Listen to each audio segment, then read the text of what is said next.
La economía, un indicador básico para el desarrollo sostenible de la ciudad.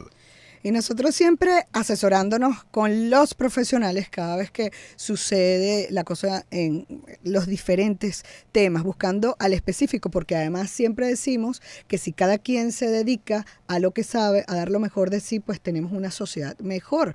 No es que el tema económico nos afecta, pero es una materia bastante complicado, pero es de lo que está en las encuestas, lo que más nos preocupa. El dinero no nos alcanza, hay noticias a nivel nacional como el caso de la suspensión de la licencia 44 que sucedió este mes, el 18 de abril. Por eso estamos contactando a quien normalmente siempre llamamos en la materia, Leonardo Soto, porque él es economista, doctor en gerencia y CEO del Integral Consultores Group. Sus redes sociales, tanto en Instagram como en Twitter, @LeonardoJSotoG.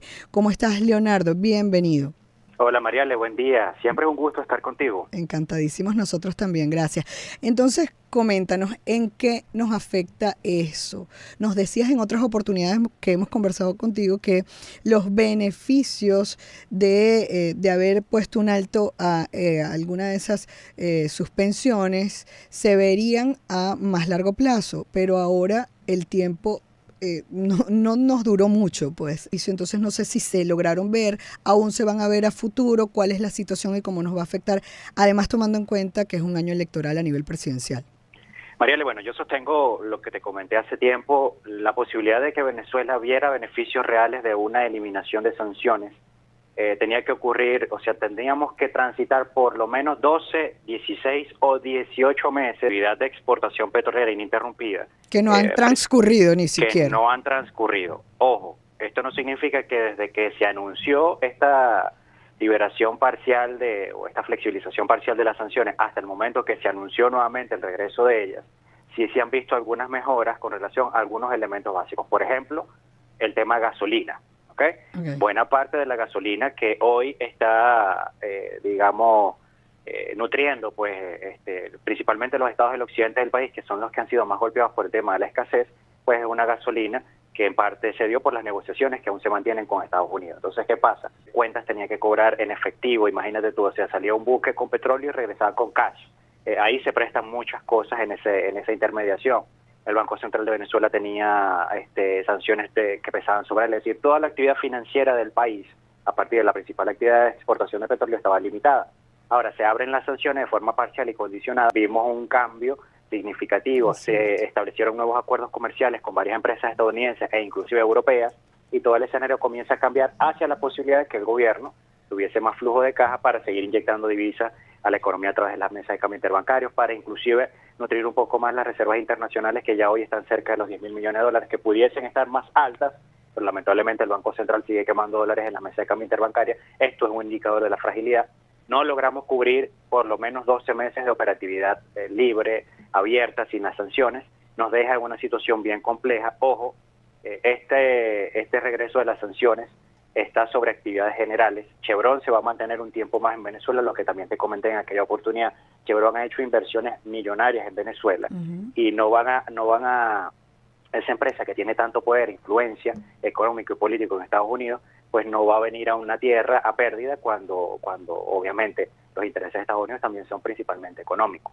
Sí, y es de entender que es natural en cualquiera de los países. Esa relación priva, incluso llamaba la atención y te habíamos contactado al respecto porque justamente más allá de lo que repetían algunos personeros políticos, donde decían que las sanciones iban a volver porque no se había cumplido con el tema democrático y del acuerdo de Barbados, cuando literalmente tampoco estaba en el acuerdo.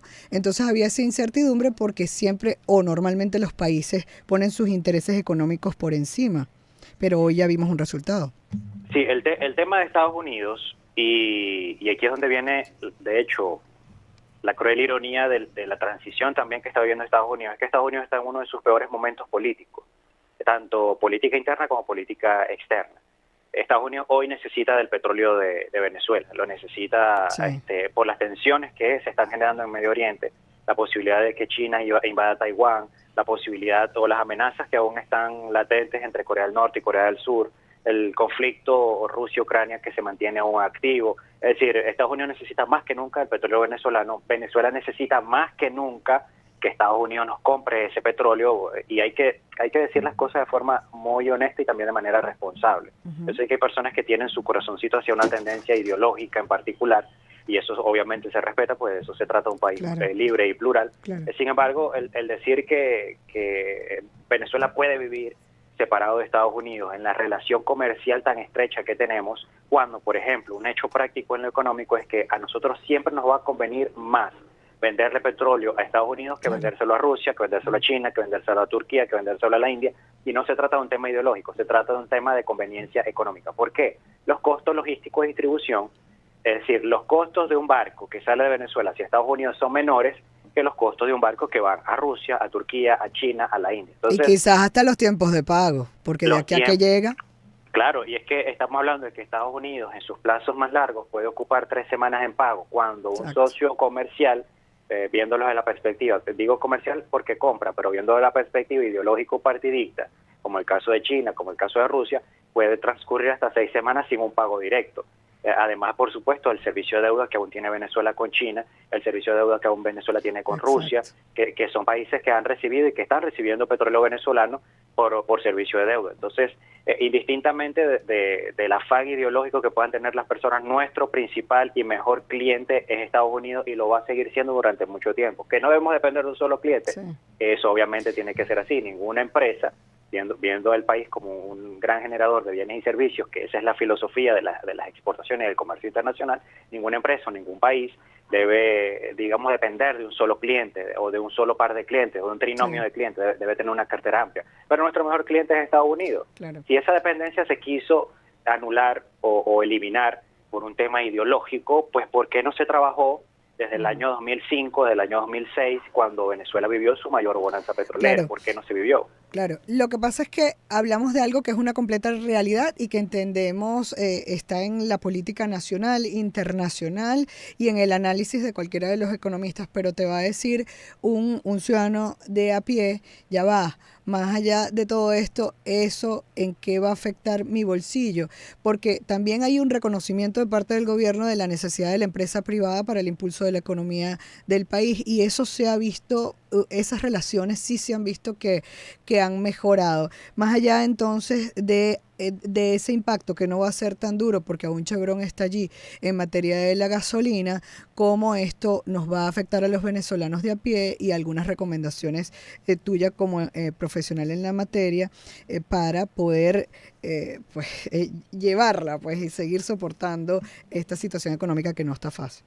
Mira, la empresa privada, María, le está técnicamente aportando el 45% de las plazas de empleo bien remuneradas. Cuando te digo plazas bien remuneradas, aunque siguen siendo montos insuficientes en comparación con el valor de la canasta básica, una empresa privada con pequeña, que te ocupe 5, 7 o 10 trabajadores, puede estarle pagando esos empleos de $150 más algunas bonificaciones. Repito, sigue siendo poco, sí, estoy consciente, a la ama de casa, al trabajador que me están escuchando, que sé que el dinero no les alcanza, pero obviamente $150 versus los $5 que paga, por ejemplo, la administración pública, hay una diferencia importante. Entonces, como bien lo dijiste, el gobierno entendió que la empresa privada es un factor fundamental para que se generen estas fuentes de empleo bien remuneradas, además que son los generadores de bienes y servicios de intercambio. El gobierno, como gobierno, tiene que garantizarle al sector económico privado, al sector económico en general, las condiciones para que pueda funcionar de manera apropiada. Entonces, ¿qué pasa? Además del hecho de que está el tema de que los ingresos petroleros pudiesen disminuir, el gobierno tiene que hacer una reflexión interna con relación también al tema tributario. Es decir, y la ciudadanía tiene que entender esto, Mariale. Las empresas no son enemigas, las empresas no van en contra del beneficio de la sociedad, de hecho es todo lo contrario, las empresas privadas son las que están generando la mayor cantidad de fuentes de empleo bien remuneradas. Al trabajador, que entiendo, dadas las circunstancias económicas, que obviamente el dinero no alcanza, el empresario privado está haciendo mucho por garantizar un flujo de caja aún en una economía contraída. Tenemos todavía créditos bancarios disminuidos por el encaje legal que se mantiene al 73%. Es decir, hay varias cosas que lamentablemente dependen del gobierno que no se están cumpliendo, que no se están dando. Está también el tema de la voracidad fiscal. Me preocupó mucho que el ciudadano Nicolás Maduro hablara de que con incremento de los impuestos pueden mejorar el pago de sueldos y salarios. Eso es una cosa técnicamente no posible en lo inmediato, porque vas a presionar a un sector empresarial muy golpeado en este momento para exigirle mayor recaudación para cumplir esos compromisos que corresponden al Ejecutivo Nacional. Esto pique y se extiende porque me dices eso y nos pudiéramos quedar pegados, pero yo tengo que seguir con la siguiente entrevista porque si no hay ingresos petroleros, entonces claramente que se ve que el gobierno entonces va a basar sus ingresos en materia tributaria. Pero lo vamos a seguir conversando. Gracias a Leonardo Soto, economista, gracias por atendernos. Él es doctor en gerencia y CEO de La Integral Consultores Group. Síganlo en sus redes sociales, @LeonardoJSotoG. Leonardo J. Soto G.